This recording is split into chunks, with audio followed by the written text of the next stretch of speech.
अगर आप भारत में पले बड़े हैं तो आपने जरूर एक एड सुनी होगी, देखो देखो देखो साबुन निरमा, वॉशिंग पाउडर निरमा, सबकी पसंद निरमा।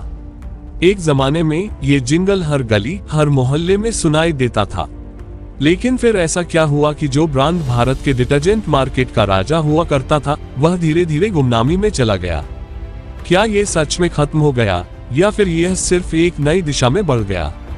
आइए जानते हैं उस शख्स की कहानी जिसने एक छोटी सी लैब में बने वॉशिंग पाउडर से शुरू करके पूरे भारत के घरों तक निरमा को पहुंचाया और आज भी भारत के सबसे अमीर लोगों में से एक है।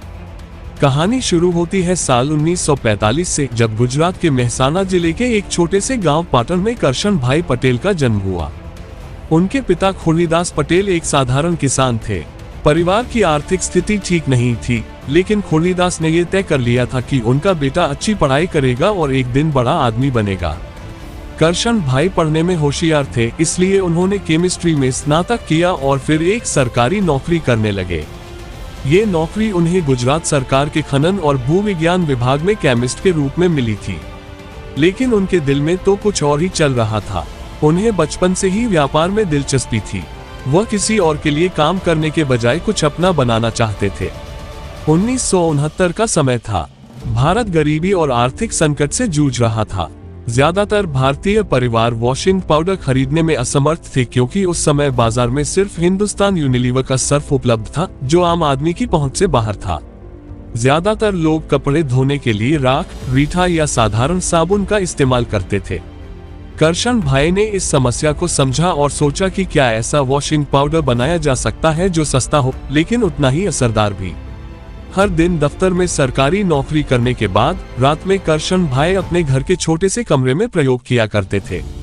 कई बार नुस्खा गलत निकला, लेकिन उन्होंने हार नहीं मानी और फिर एक दिन कड़ी मेहनत के बाद उन्होंने एक ऐसा फॉर्मूला तैयार कर लिया जिससे सस्ता, असरदार और पर्यावरण के अनुकूल वॉशिंग पाउडर बनाया जा सकता था।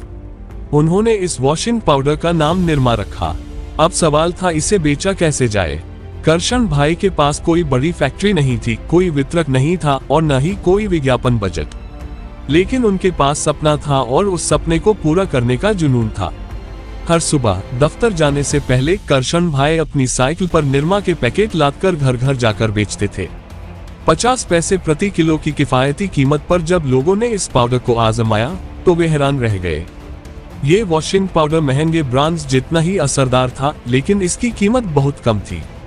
लोग इसे पसंद करने लगे और धीरे धीरे इसकी मांग बढ़ने लगी।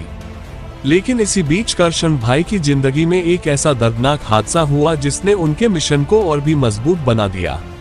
उनकी प्यारी बेटी निरुपमा का एक सड़क दुर्घटना में निधन हो गया। ये घटना उनके लिए किसी बड़े सदमे से कम नहीं थी। निरुपमा को सभी प्यार से निरमा बुलाते थे। अपनी बेटी को अमर बनाने के लिए उन्होंने अपने वॉशिंग पाउडर का नाम निरमा रख दिया और तय कर लिया कि एक दिन पूरा भारत इस नाम को जानेगा। धीरे धीरे निरमा की मांग इतनी बढ़ गई कि 1972 में करशन भाई ने अपनी सरकारी नौकरी छोड़ दी और अहमदाबाद के पास एक छोटी सी फैक्ट्री लगाई। इसके बाद उन्होंने एक गजब का विज्ञापन अभियान शुरू किया। टेलीविजन और रेडियो पर उनका जिंगल सबकी पसंद निरमा इतना लोकप्रिय हुआ कि आने वाले 30 वर्षों तक ये हर भारतीय के जहन में बसा रहा। निरमा की सफलता का सबसे बड़ा कारण था कम कीमत, अच्छी गुणवत्ता और गजब की मार्केटिंग। सिर्फ 15 वर्षों के अंदर 1988 तक निरमा ने भारत के डिटर्जेंट बाजार का 60% हिस्सा अपने नाम कर लिया। लेकिन जैसा हर व्यापार की कहानी में होता है, निरमा के सामने भी बड़े प्रतिद्वंद्वी खड़े हो गए।